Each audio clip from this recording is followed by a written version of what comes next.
السلام عليكم ورحمة الله وبركاته.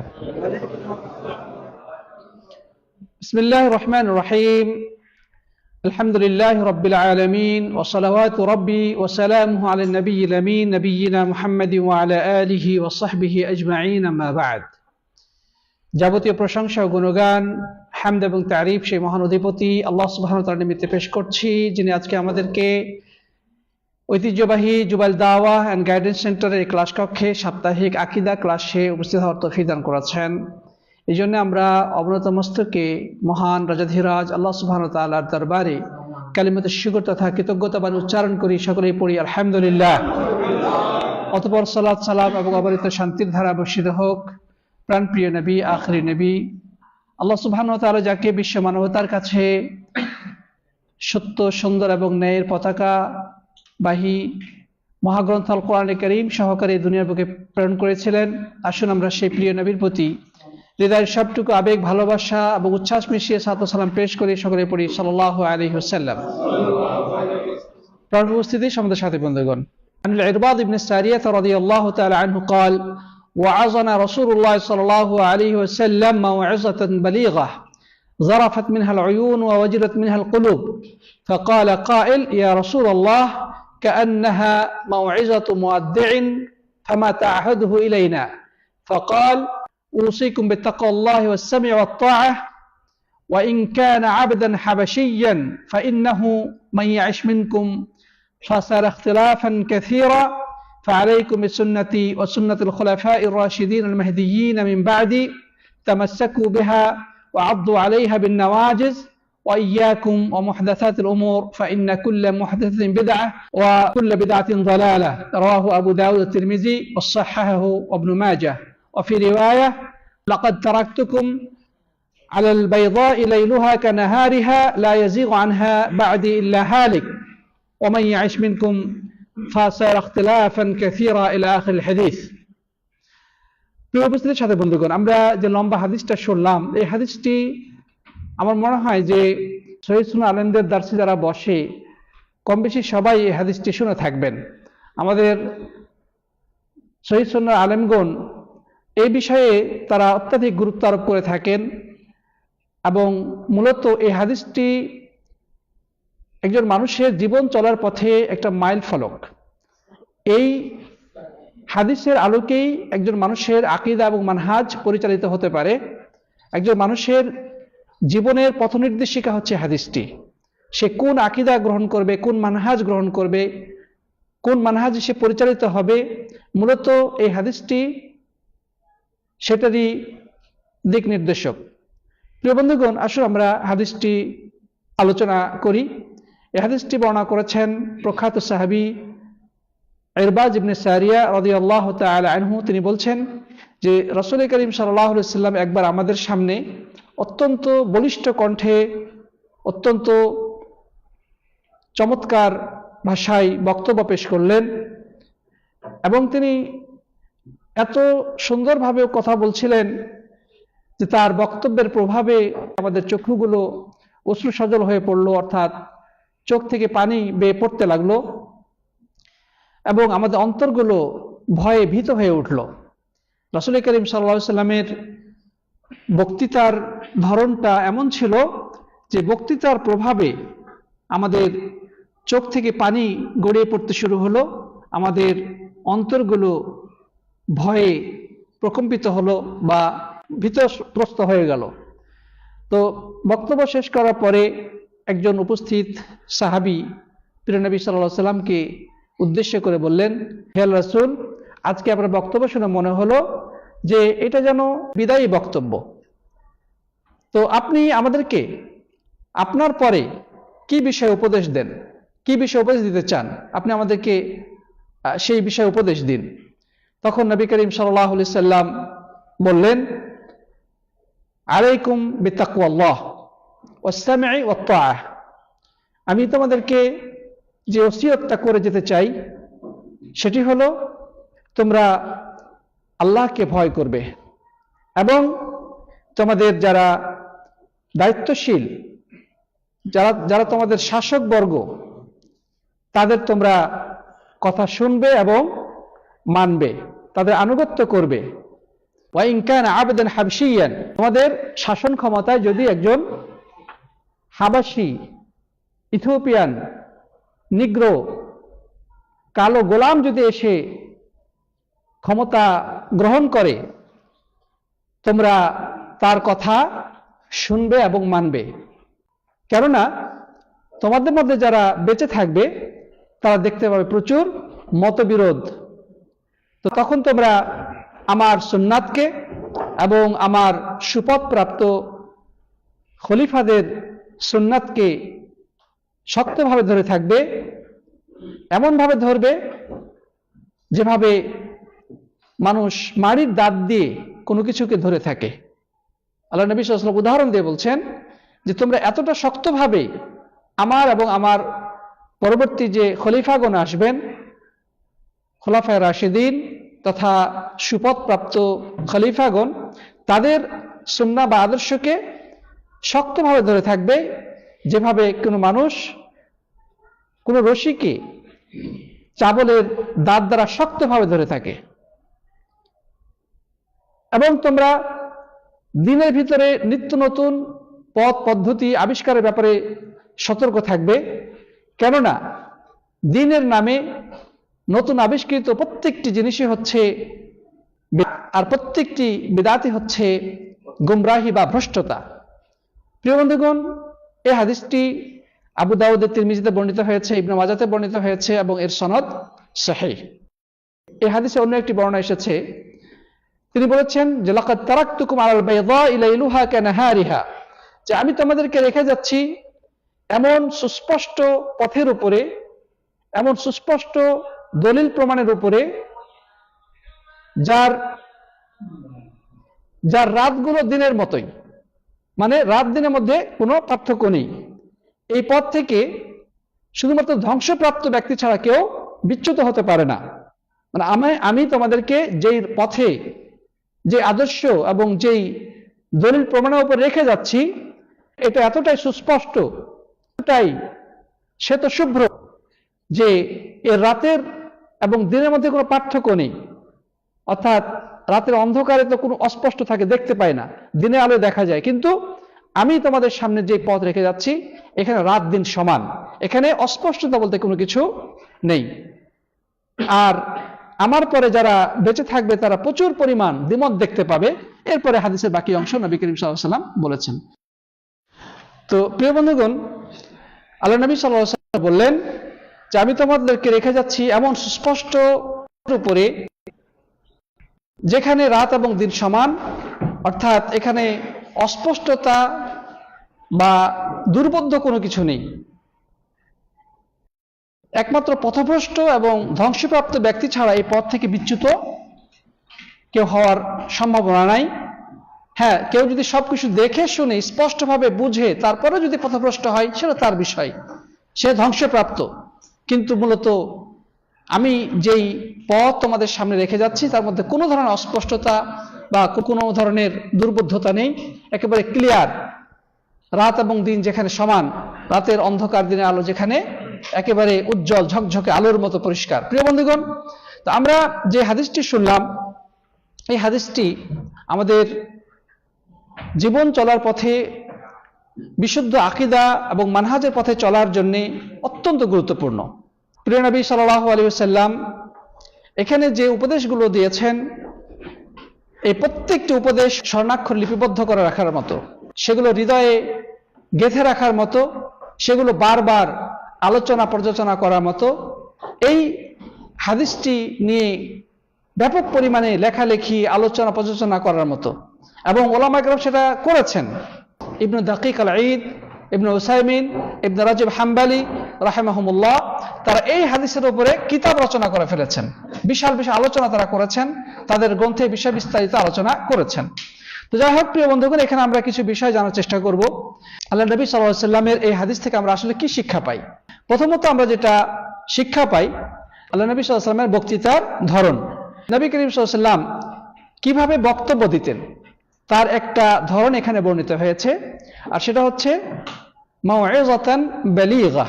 মাউইযা শব্দের অর্থ হচ্ছে উপদেশ, বালিগা মানে অত্যন্ত বলিষ্ঠ এবং সুস্পষ্ট বক্তব্য। মানে প্রিয় নবী সাল্লাল্লাহু আলাইহি ওয়াসাল্লামের বক্তৃতার ধরন ছিল যে তিনি যে বক্তব্যটা দিতেন সেটা হতো অত্যন্ত সুস্পষ্ট এবং অত্যন্ত বলিষ্ঠ কণ্ঠে। তার মানেটা হলো বক্তৃতার মধ্যে অস্পষ্টতা বলতে কোনো কিছু থাকতো না। রাসূল করিম সাল্লাল্লাহু আলাইহি ওয়াসাল্লামের বক্তৃতার ধরন, অন্য হাদিসে এসেছে যে মা জননী আয়েশা রাদিয়াল্লাহু তাআলা আনহা বলছেন যে তিনি এমনভাবে কথা বলতেন যে যেন একজন শ্রোতা যদি শব্দগুলো গুনার চেষ্টা করতেন তাহলে গুনতে পারতেন। এবং সাহাবীদেরকে উদ্দেশ্যে তিনি বললেন যে তোমরা যেভাবে দ্রুত কথা বলো, আল্লাহ নবী সাল্লাল্লাহু আলাইহি ওয়াসাল্লাম এভাবে দ্রুত কথা বলতেন না। তিনি অত্যন্ত সুস্পষ্ট ভাষায় সুন্দরভাবে তিনি উপস্থাপন করতেন যে একজন শ্রোতা যদি চাইতো তাহলে তার শব্দগুলো গুনতে পারত। সুবহানাল্লাহ। তো প্রিয় বন্ধুগণ, বর্তমান যুগে আমরা যেভাবে কথা বলি বা ওয়াজ নসিহত করি, এগুলো আসলে রাসূল করিম সাল্লাল্লাহু আলাইহি ওয়াসাল্লামের যে সুন্নাহ বা তার বক্তৃতার যে ধরন, সেগুলো থেকে বলা যায় যে বহু বহু দূরে।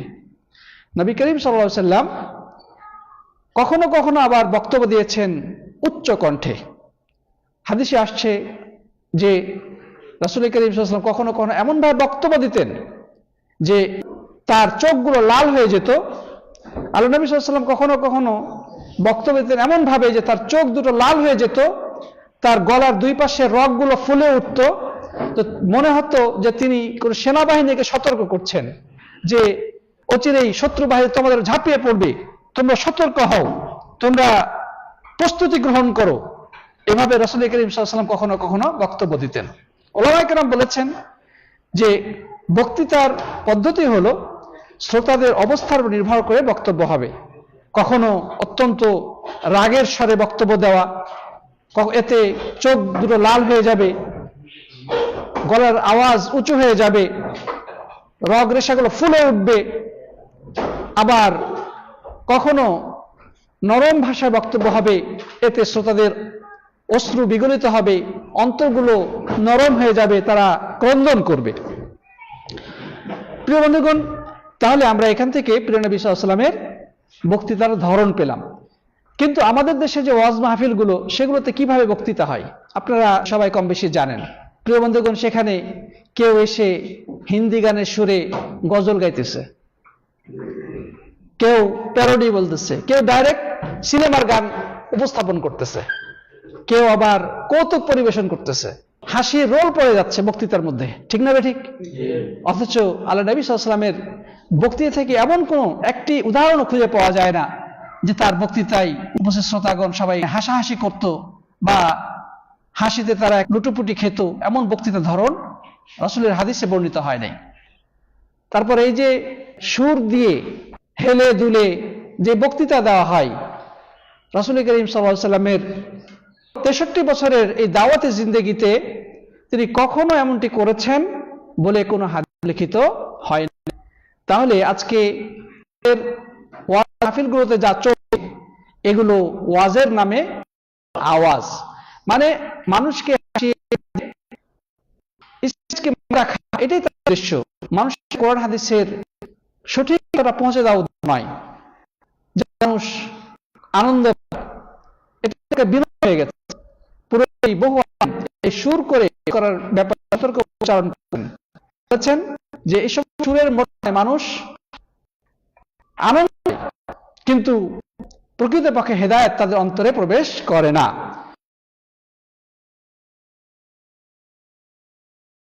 অনেক আলেম এই সুরকে মিউজিকের সাথে তুলনা করেছেন, যে মিউজিক যেভাবে মানুষকে প্রভাবিত করে, তাদের মধ্যে এক ধরনের আবেগ এবং উচ্ছ্বাস তৈরি করে, এই সুরের লহরী, সুকণ্ঠের হেলে দুলে এই সুরেলা বক্তব্য, এগুলো মানুষের মধ্যে ওই মিউজিকের মতো এক ধরনের উচ্ছ্বাস তৈরি করে, মানুষ হেদায়েত থেকে বিচ্যুত হয়ে যায়। কোন আলেম এইভাবে বক্তব্য হতে না। কিছু কিছু এই সুর দিয়ে বক্তব্য দেওয়াকে বিদআত হিসেবে আখ্যা করেছেন।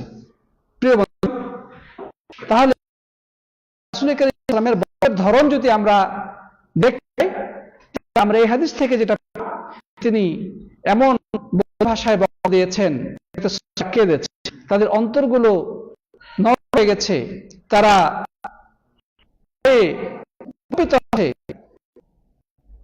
নবী সাল্লাল্লাহু আলাইহি ওয়াসাল্লামের বক্তৃতার ধরন। যাই হোক, একটা জিনিস শিখতে সেটা যে একজন আলেম যদি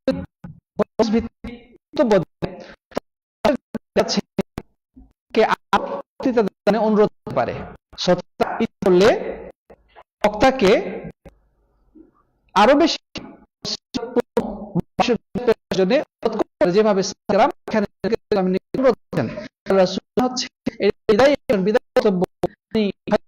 চলে যাবেন থেকে আমাদের দেখে চিরগ্রহণ করবেন, অতএব আপনি আমাদেরকে আরো কিছু নসিহত আপনি দিন।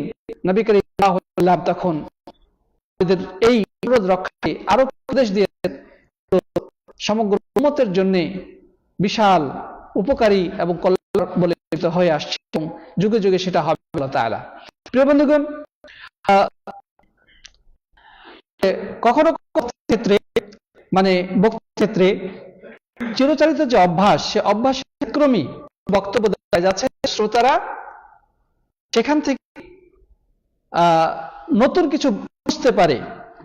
যেমন রাসূল করিম সাল্লাল্লাহু আলাইহি ওয়াসাল্লাম বক্তব্য দিতেন, সাহাবাগণ শুনতেন, তারা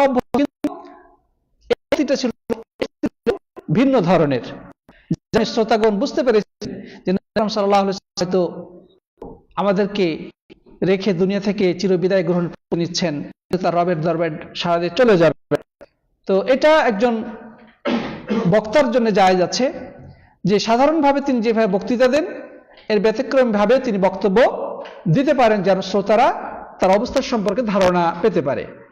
তারপরে প্রিয় বন্ধুগণ, একজন আলেমের উচিত বক্তৃতার মধ্যে এমন কথা বলবেন যেটা মানুষের হৃদয়কে প্রভাবিত করবে, মানুষের অন্তরকে নরম করবে এবং অনেক সময় তার চোখ বেয়ে পানি গড়িয়ে পড়বে, তার ভিতরে আল্লাহভীতি সৃষ্টি করবে, জাহান্নামের আগুনের ব্যাপারে তার মনে ভয় তৈরি হবে। তাই একজন আলেমের এই বিষয়গুলো লক্ষ্য রেখে বক্তৃতা দেওয়া উচিত। প্রিয় বন্ধুগণ, আল্লাহ রাসূল সাল্লাল্লাহু আলাইহি ওয়াসাল্লাম তিনি আল্লাহর পক্ষ থেকে যে সত্য নবী, তার প্রমাণ এই হাদিস থেকে সুস্পষ্ট হচ্ছে। সেটি হচ্ছে যে তিনি বলেছেন যে অচিরেই তোমরা দেখতে পাবে চরম মতবিরোধ, এবং এটা বাস্তবায়িত হয়েছে। রাসূল করিম সাল্লাল্লাহু আলাইহি ওয়াসাল্লামের পরে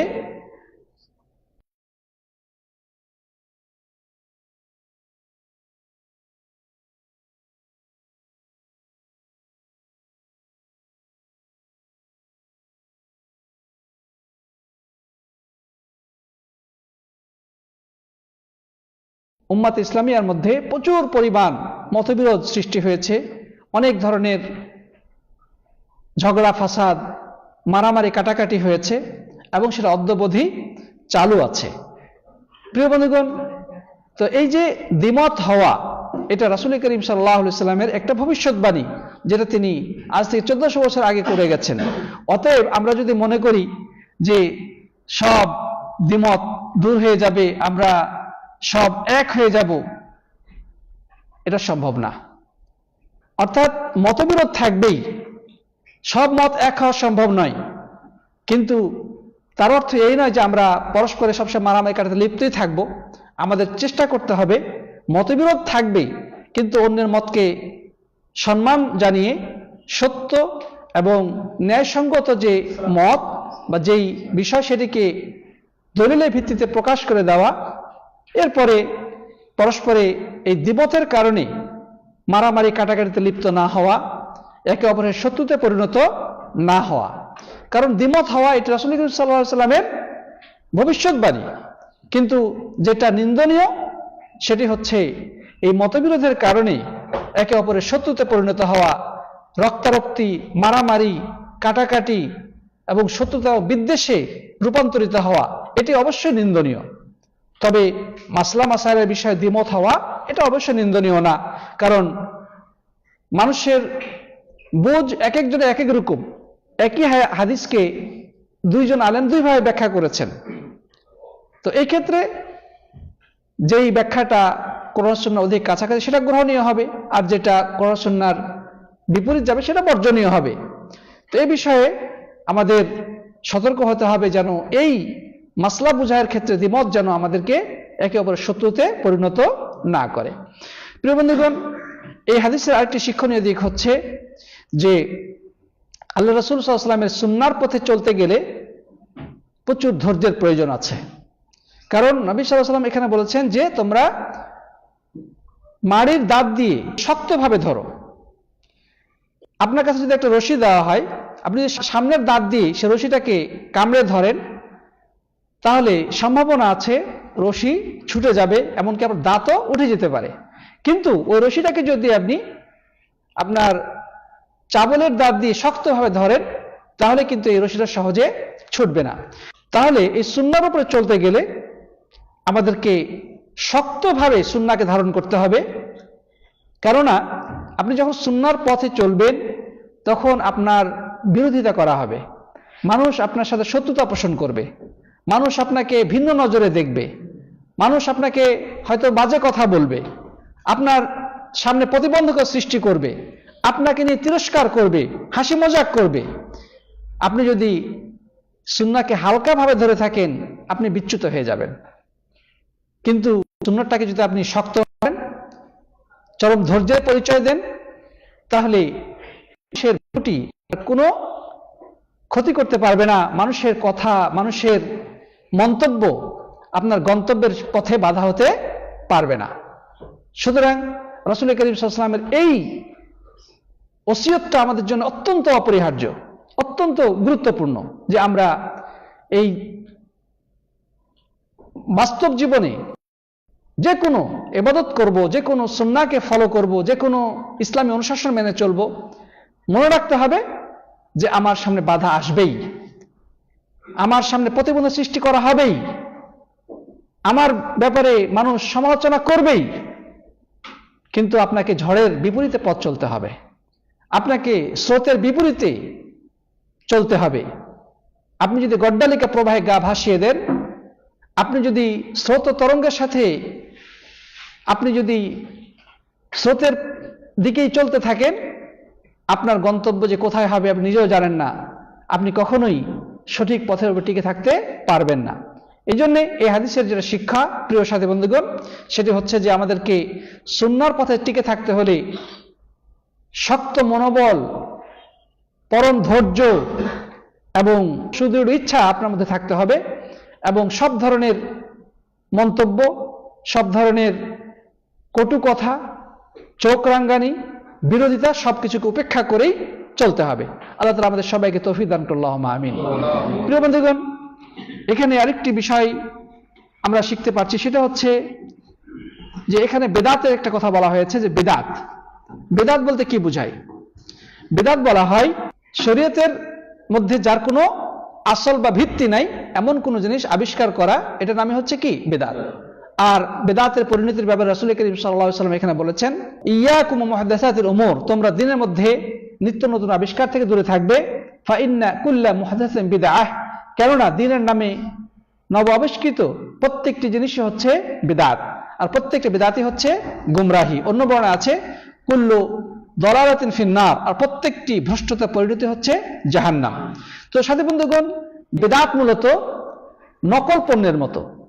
বাজারে আপনি যে কোনো একটা ব্র্যান্ডের পণ্য কিনতে যাবেন, দেখবেন যে ওই ব্র্যান্ডেড পণ্যের পাশে নকল পণ্য বসে আছে। আপনি যদি একটু অসতর্ক হন তাহলে দেখবেন যে আপনি নকল পণ্য বাড়িতে নিয়ে চলে আসছেন, এসে দেখবেন আপনি ঠকে গেছেন। কেননা দেখতে ওই আসল পণ্যের মতোই মনে হচ্ছে, কিন্তু এটা আসল না, এটা হচ্ছে নকল। প্রিয় বন্ধুগণ, দিনের মধ্যে এরকম অসংখ্য ফেক জিনিস চালু করা হয়েছে, যেগুলো দেখতে শুনতে খুব আকর্ষণীয়, একেবারে অবিকল কোরআন হাদিসের মতোই মনে হচ্ছে, কিন্তু আদতে সেটা কোরআন হাদিসের সম্পূর্ণ বিপরীত। তো এগুলো হচ্ছে ধর্মের নামে অধর্ম, দিনের নামে এক শ্রেণীর মানুষের তৈরি করা মতবাদ, যেগুলো আমাদের সমাজে খুব সুন্দরভাবে চালিয়ে দেওয়া হয়েছে, এবং এক শ্রেণীর বক্তা আছে যারা এই নকল পণ্যের বিক্রেতা, যারা ওয়াজের মাহফিলে, যারা সোশ্যাল মিডিয়ায়, যারা মসজিদের মিম্বারে দাঁড়িয়ে এইসব নকল পণ্য বিক্রয় করে থাকে, আর সাধারণ মানুষ অজ্ঞতাবশত এগুলোকেই আসল পণ্য মনে করে গ্রহণ করছে। প্রিয় বন্ধুগণ, এই জন্যে আমাকে আপনাকে সচেতন হতে হবে। আপনি যদি অসচেতন হন তাহলে আপনার দিন দুনিয়া উভয়টাই ধ্বংস হতে বাধ্য। কারণ নবী করিম সাল্লাল্লাহু আলাইহি সাল্লাম বলেছেন যে কুল্লু বিদআতিন দালালাহ, প্রত্যেকটি বিদআত হচ্ছে ভ্রষ্টতা, আর ভ্রষ্টতার পরিণতি হচ্ছে জাহান্নাম। হাদিসের নামে ফেক হাদিস, ফজিলতের নামে বানোয়াট হাদিসের ভিত্তি করে ফজিলত বয়ান চলতেছে, আমলের নামে মিথ্যাচার। হুজুররা দাড়ি টুপি পাগড়ি সবকিছুই ঠিক আছে, কিন্তু তারা যেটা বয়ান করতে সেগুলো হচ্ছে সম্পূর্ণ ভুয়া, দলিল বহির্ভূত অথবা দুর্বল, অথচ সাধারণ পাবলিক সেগুলো বোঝার ক্ষমতা রাখে না, যার কারণে তারা পথভ্রষ্ট হচ্ছে, নিজেরা পথভ্রষ্ট হচ্ছে, অন্যদেরকে পথভ্রষ্ট করছে। সুতরাং একজন সচেতন মুমিনের জন্য অপরিহার্য হচ্ছে সতর্ক হওয়া, সাবধান হওয়া। যখনই তার সামনে প্রকাশিত হবে যে এই কথাটি জাল, এই হাদিসটি বানোয়াট, বা এই আমলটি অগ্রহণযোগ্য, এই বর্ণনাটি দুর্বল, তখনই সেটাকে ডাস্টবিনে ছুঁড়ে ফেলতে হবে। কোনোভাবে সেটাকে গ্রহণ করা যাবে না, বা সেটার প্রতি অবিচল থাকা যাবে না। সেটা জীবনে যে কোনো পর্যায়ে হতে পারে। আপনি একটা আমল করে আসছিলেন 30 বছর যাবত, 50 বছর যাবত, 50 বছর পরে আপনি বুঝতে পারলেন, জানতে পারলেন যে এই আমলটা দলিল নির্ভর নয়, এই হাদিসটি জয়ীফ বা জাল, অথবা এই হুকুমটি তুলনামূলকভাবে দুর্বল, বা যে আমলটা অগ্রাধিকার পাওয়ার মতো এ ব্যাপারে আলেমদের বক্তব্য নাই, বা এ ব্যাপারে কোনো দলিল নাই, তখন আপনার জন্য ওইটাকে ছুঁড়ে ফেলে দেওয়া আবশ্যক। আপনি যদি গোলামি বশত ওটার উপরেই অটল থাকেন তাহলে আপনি পথভ্রষ্ট, জেনে বুঝে যেহেতু আপনি এই কাজটা করছেন। আল্লাহ তাআলা আমাদের সবাইকে হেফাজত করুন, পড়ি আল্লাহুম্মা আমিন। তো প্রিয় বন্ধুগণ, রাসূল করিম সাল্লাল্লাহু আলাইহি ওয়াসাল্লাম এখানে যে উপদেশটি দিয়েছেন সেটা হচ্ছে আলাইকুম বিতাকওয়াল্লাহ, তোমরা আল্লাহকে ভয় করো, আল্লাহকে ভয় করো। এই ওসিয়ত যুগে যুগে সকল নবী রাসূল তার উম্মতদেরকে করেছেন যে তোমরা আল্লাহকে ভয় করো। আল্লাহ তাআলা নিজে কোরআনে বহু জায়গায় বলেছেন যে তোমরা আল্লাহকে ভয় করো, আল্লাহকে ভয় করো। রাসূল করিম সাল্লাল্লাহু আলাইহি ওয়াসাল্লাম বহু বক্তব্যে তিনি এই কথাটাই বলেছেন যে আল্লাহকে ভয় করো। বরং নবী আকরাম সাল্লাল্লাহু আলাইহি ওয়াসাল্লাম অধিকাংশ ক্ষেত্রে তিনি যখন বক্তব্য শুরু করতেন তখন তিনি সেই বক্তব্যের শুরুতেই আল্লাহর ভয়ের কথা স্মরণ করে দিতেন। আল্লাহর ভয় বলতে কি বোঝায়? আল্লাহর ভয় বলতে বোঝায় যেমনটি ইবনে তাইমিয়া রাহিমাহুল্লাহ বলেছেন, ওয়া আন তাজআলা বাইনাকা ওয়া বাইনা আযাবিল্লাহি বিকায়াতান বিফিল আওয়ামির ওয়া তারকিন নাওয়াহি, যে তুমি তোমার মাঝে এবং জাহান্নামের আগুনের মাঝে একটা পার্টিশন বা একটা প্রতিবন্ধকতা, একটা একটা প্রাচীর তৈরি করবে। মানে তোমার মাঝে এবং জাহান্নামের আগুনের মাঝে একটা প্রতিবন্ধকতা, প্রাচীর তৈরি করবে দুইটি কাজের মাধ্যমে। বিফিল আওয়ামির, আল্লাহর আদেশগুলোকে বাস্তবায়নের মাধ্যমে, ও তারকিন নাওয়াহি, এবং আল্লাহর নিষেধকৃত জিনিস থেকে দূরে থাকার মাধ্যমে। যখনই একজন মানুষ আল্লাহর আদেশগুলো বাস্তবায়ন করবে এবং তার নিষেধগুলো থেকে দূরে থাকবে, সে মূলত জাহান্নামের সামনে একটা পার্টিশন তুলে দিল, একটা প্রতিবন্ধকতা, একটা প্রাচীর, একটা আড় তৈরি করলো, যার কারণে জাহান্নামের লেলিহান অগ্নি তাকে স্পর্শ করবে না, অর্থাৎ জাহান্নাম থেকে বেঁচে যাবে। এই জিনিসটার নামই হচ্ছে কি? তাকওয়া। মানে তাকওয়া হচ্ছে একটা ঢাল স্বরূপ, তাকওয়া হচ্ছে একটা ঢাল স্বরূপ। যখন একজন মানুষের ভিতরে তাকওয়া বা পরহেজগারিতা থাকে, আল্লাহ ভীতি থাকে, তখন সে নিজেকে অনেক ধরনের গুনাহ থেকে বাঁচাতে পারে। মানুষে দেখুক অথবা না দেখুক, সে ঘরের মধ্যে একাকী থাকুক অথবা লোক সম্মুখে থাকুক, সে সফরে থাকুক অথবা আবাসে থাকুক, সে সুস্থ থাকুক অথবা অসুস্থ থাকুক, সে আর্থিকভাবে সচ্ছল থাকুক অথবা দুর্বল থাকুক, সকল ক্ষেত্রে সে আল্লাহর হুকুমকে অগ্রাধিকার দিবে। যেটা হালাল সেটা করবে, যেটা হারাম সেটা থেকে দূরে থাকবে।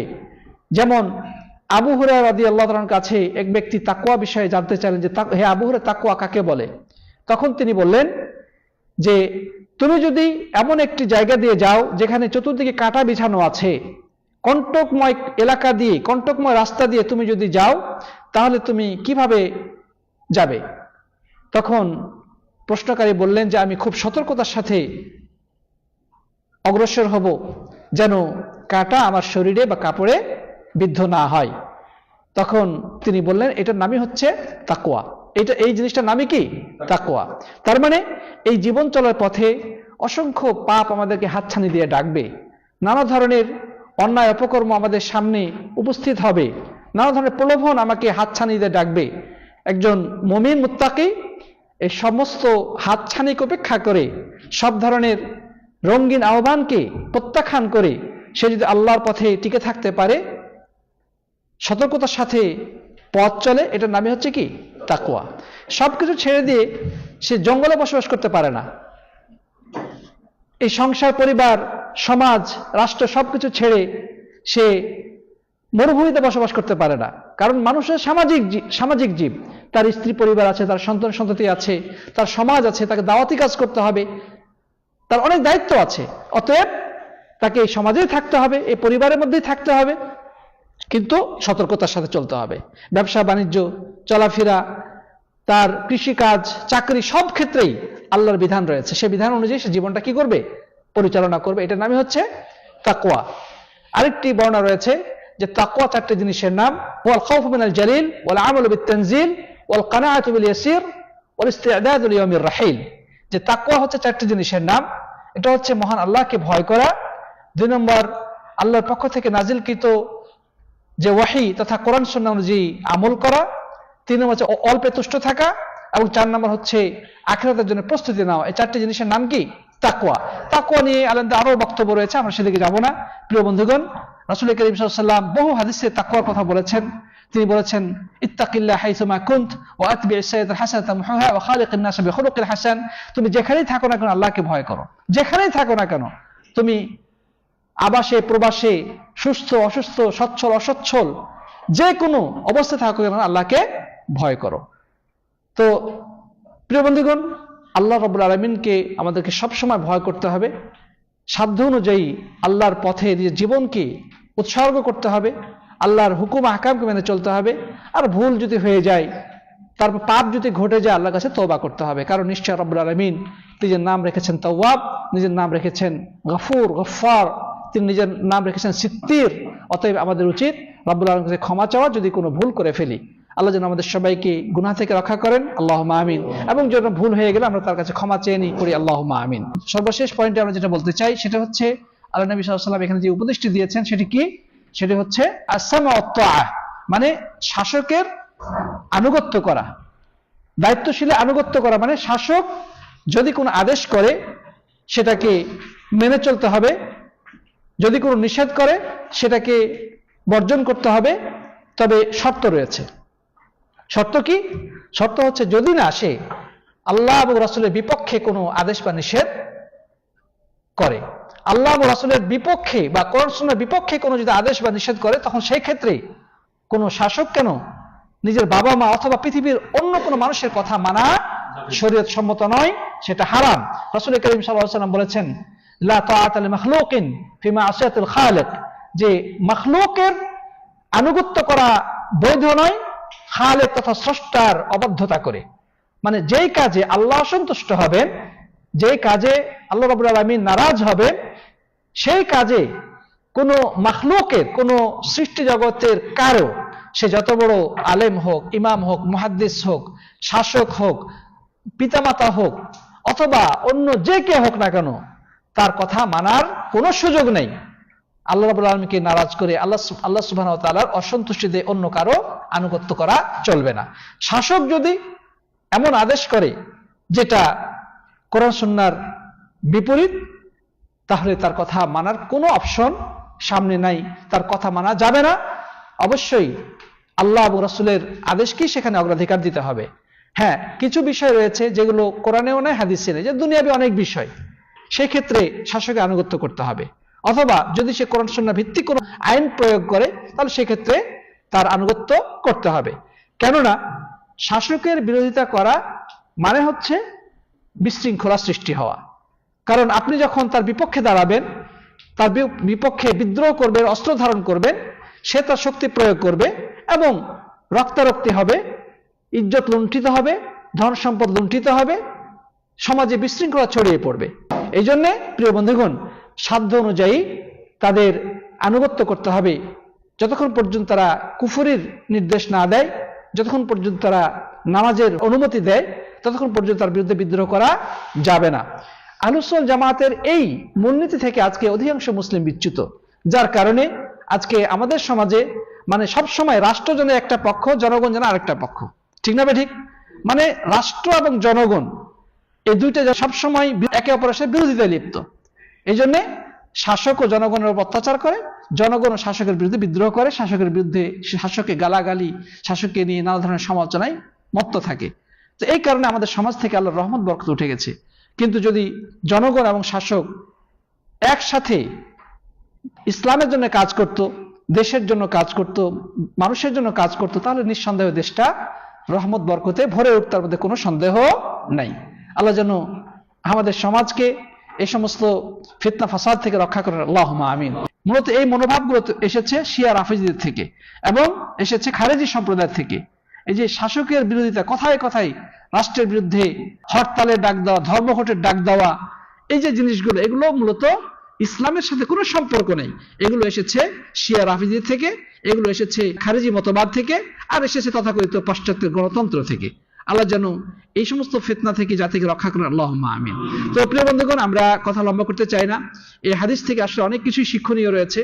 এই হাদিসটা নিয়ে যদি আরো ব্যাপকভাবে পড়াশোনা করি, আরো বেশি স্টাডি করি, এই বিষয়ে আরো বেশি জানার চেষ্টা করি, ইনশাআল্লাহ আমরা এখানে আরো অনেক কিছুই জানতে পারবো। আল্লাহ তাআলা সবাইকে তৌফিক দান করুন, আল্লাহুম্মা আমিন। বারাকাল্লাহু লানা ওয়া লাকুম ফিল কুরআনিল আযীম ওয়া নাফা'না ওয়া ইয়্যাকুম বিল আয়াতি ওয়া যিকরিল হাকীম ফাস্তাগফিরুহু ইন্নাহু হুয়াল গফুরুর রহিম।